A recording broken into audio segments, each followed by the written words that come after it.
Good morning student. आज हम पढ़ेंगे लेसन नंबर 5 के दोहे। इसका पार्ट 1 दोहे के सरल अर्थ हमने पढ़ लिया। अब पार्ट 2 मीन्स क्वेश्चन आंसर्स पढ़ेंगे। सबसे फर्स्ट है सही विकल्प चुनकर उसके सामने राइट टिक कीजिए। पहला, कबीर ने साई शब्द का प्रयोग किसके लिए किया है? ऑप्शन है ए भगवान, बी गुरु, सी साधु और डी माली। तो पहला राइट ऑप्शन आएगा ए भगवान। कबीर ने साई शब्द का प्रयोग भगवान के लिए किया है। कबीर सबकी खाली जगह चाहते हैं। ए दोस्ती, बी मोहब्बत, सी खैर, डी इज्जत। तो राइट आंसर आएगा सी खैर। कबीर सबकी खैर चाहते हैं। रहीम मांगने वाले मनुष्य को कैसा समझते हैं? ऑप्शन ए जीवित, बी नासमझ, सी पागल, डी मरा हुआ। तो राइट ऑप्शन आएगा डी मरा हुआ। रहीम मांगने वाले मनुष्य को मरा हुआ समझते हैं। कंचन का अर्थ है, कंचन का क्या अर्थ होता है ये बताना। ऑप्शन ए हीरा, बी सोना, सी चांदी, डी मोती। तो कंचन का अर्थ होता है, राइट आंसर आएगा बी सोना। कंचन का अर्थ आएगा बी सोना। क्वेश्चन 2, कोष्टक में से उचित शब्द चुनकर रिक्त स्थान की पूर्ति कीजिए। ऑप्शन है कंचन, पंखा, कुटुम, जग और नर। फर्स्ट, साई इतना दीजिए जामे डेश समाए। तो क्या आएगा? कुटुम। साई इतना दीजिए जामे कुटुम समाए। काम बिगाड़े आपनो खाली जगह में होत हसाए। तो खाली जगह में आएगा जग।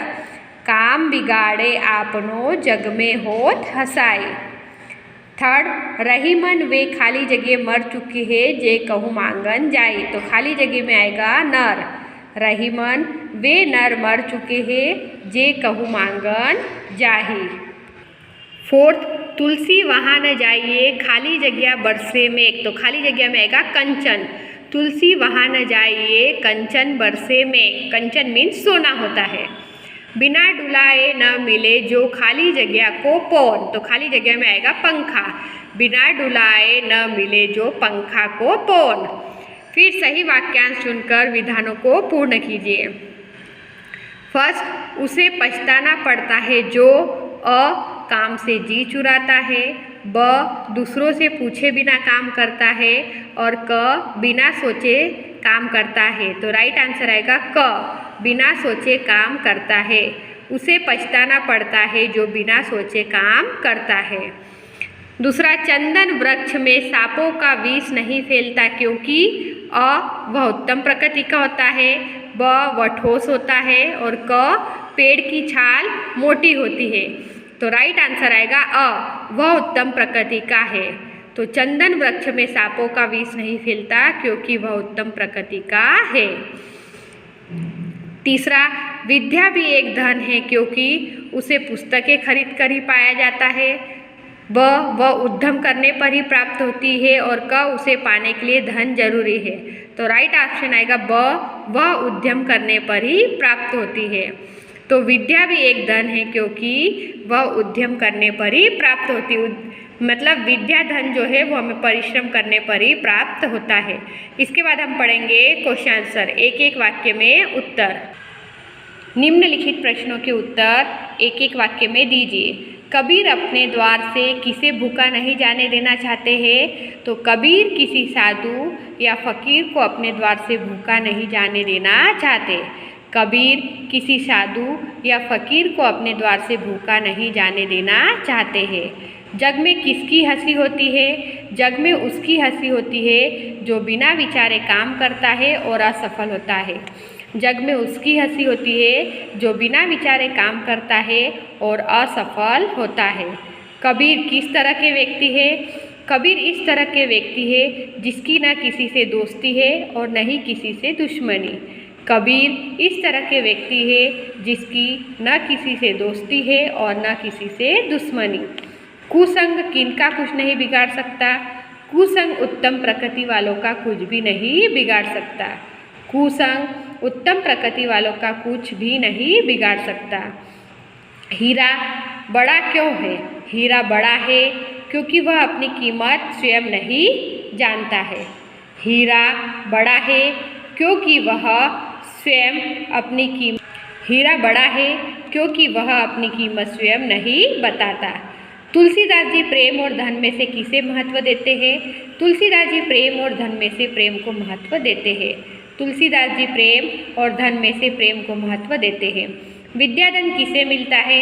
विद्याधन उसी को मिलता है जो उसे पाने के लिए उद्यम मीन्स परिश्रम करता है। विद्याधन उसी को मिलता है जो उसे पाने के लिए परिश्रम करता है। निम्नलिखित प्रश्नों के उत्तर दो दो वाक्यों में दीजिए। कबीर कितने धन से संतुष्ट रहने वाले गृहस्थ है?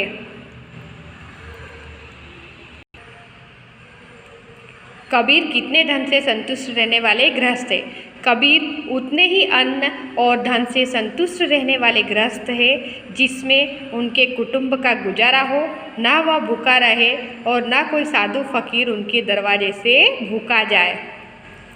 कबीर उतने ही अन्न और धन से संतुष्ट रहने वाले गृहस्थ है जिसमें उनके कुटुंब का गुजारा हो, ना वह भूखा रहे और ना कोई साधु फकीर उनके दरवाजे से भूखा जाए। कबीर सोच समझकर कार्य करने की सीख क्यों देते हैं? कबीर सोच समझकर कार्य करने की सीख देते हैं क्योंकि सोच समझकर किया गया काम ही सफल होता है। काम सफल होने पर किसी को हमारी हंसी उड़ाने का मौका नहीं मिलता है। कबीर हमें सीख देते हैं कि हमें हर कार्य सोच समझकर करना चाहिए, क्योंकि जब हम कार्य सोच समझकर करते हैं तो हमारा काम सफल होता है, और काम यदि हमारा अच्छे से सफल होता है तो किसी को भी हमारी हंसी उड़ाने का मौका नहीं मिलता है। उत्तम प्रकृति के लोगों की क्या विशेषता होती है? उत्तम प्रकृति के लोग बुरे लोगों के साथ रहकर भी उनके दुर्गुण ग्रहण नहीं करते। कुसंगति उनके स्वभाव को प्रभावित नहीं कर पाती। उत्तम प्रकृति के लोग बुरे लोगों के साथ रहकर भी बुराई को ग्रहण नहीं करते हैं। बुराई जो होती है, कुसंगति जो होती है, बुरी संगत होती है, उनके स्वभाव को प्रभावित नहीं कर पाती है। रहीम किनको बड़ा मानते हैं? रहीम नम्रता का महत्व जानते हैं, इसीलिए वे उसे बड़ा मानते हैं जो बड़ा होकर भी कभी अपनी बड़ाई नहीं करता। तुलसीदास जी अच्छा स्वागत किसे मानते हैं? तुलसीदास जी बिना प्रेम के आतिथ्य को सच्चा स्वागत नहीं मानते। वे सच्चा स्वागत उसी को मानते हैं जिसमें मेहमान को देखकर यजमान हर्ष विभोर हो उठे और उसकी आंखों में स्नेह उमड़ आए।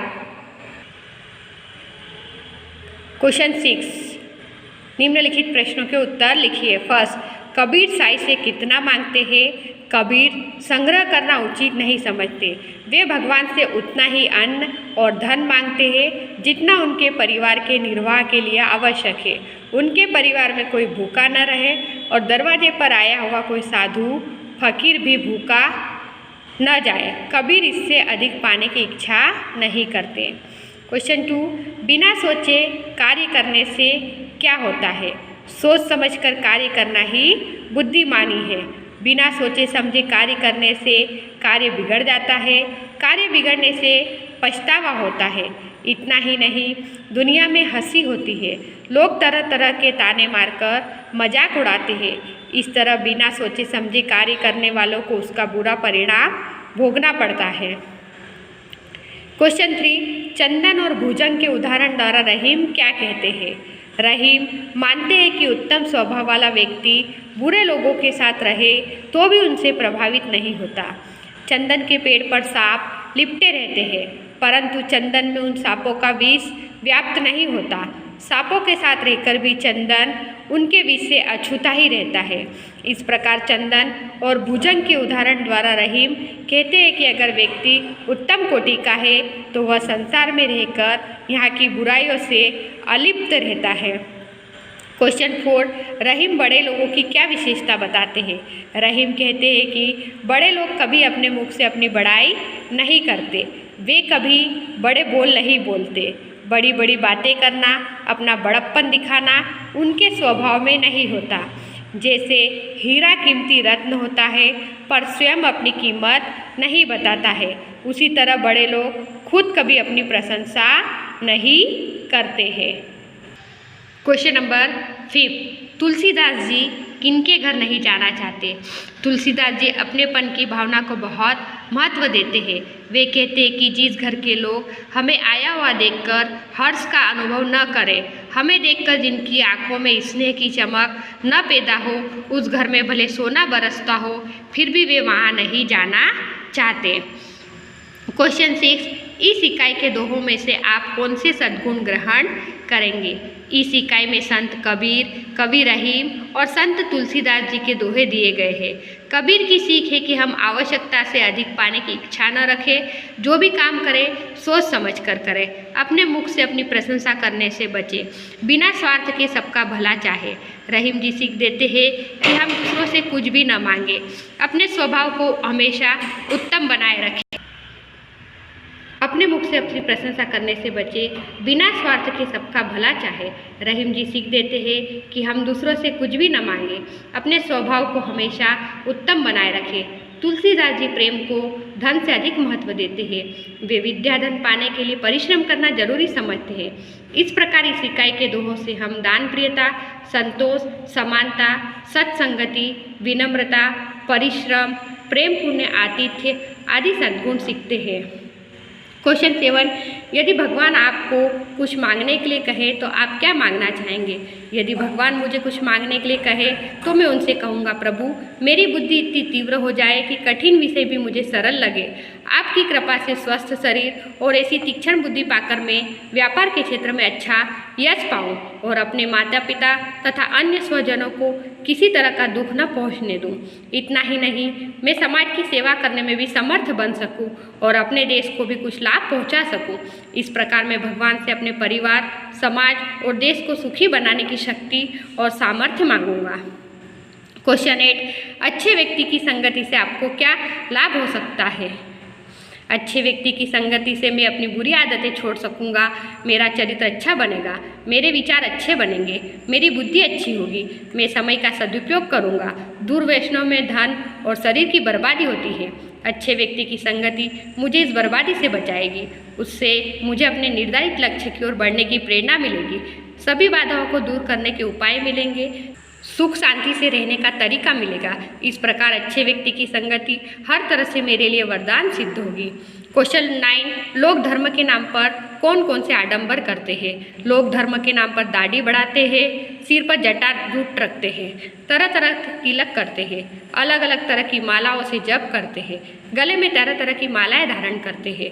धर्म के नाम पर लोग देव देवियों के भोग के नाम पर तरह तरह के व्यंजन बनाकर उनके सामने रखते हैं, भगवान पर सोने चांदी के आभूषण चढ़ाते हैं। धर्म के नाम पर कहीं कहीं पशुओं की बलि भी दी जाती है। इस प्रकार धर्म के नाम पर लोग अनेक प्रकार के आडंबर करते हैं। क्वेश्चन 10, लोग किन किन कारणों से भीख मांगते हैं? तो लोग निम्न कारणों से भीख मांगते हैं। कुछ लोग जीविका का कोई साधन न होने पर मजबूर होकर भीख मांगते हैं। कुछ लोग भूकंप, बाढ़ आदि प्राकृतिक प्रकोपों में सब कुछ नष्ट हो जाने पर भीख मांगने लगते हैं। कुछ लोग अपाहिज हो जाने पर पेट भरने के लिए भीख मांगने लगते हैं। गुंडे बदमाश लोग बच्चों का अपहरण कर उन्हें अपाहिज बना देते हैं, तब वे बच्चे उन दुष्टों के लिए भीख मांगते हैं। कुछ कामचोर और बेशर्म लोग मेहनत करने से बचने के लिए भीख को ही अपना व्यवसाय बना लेते हैं।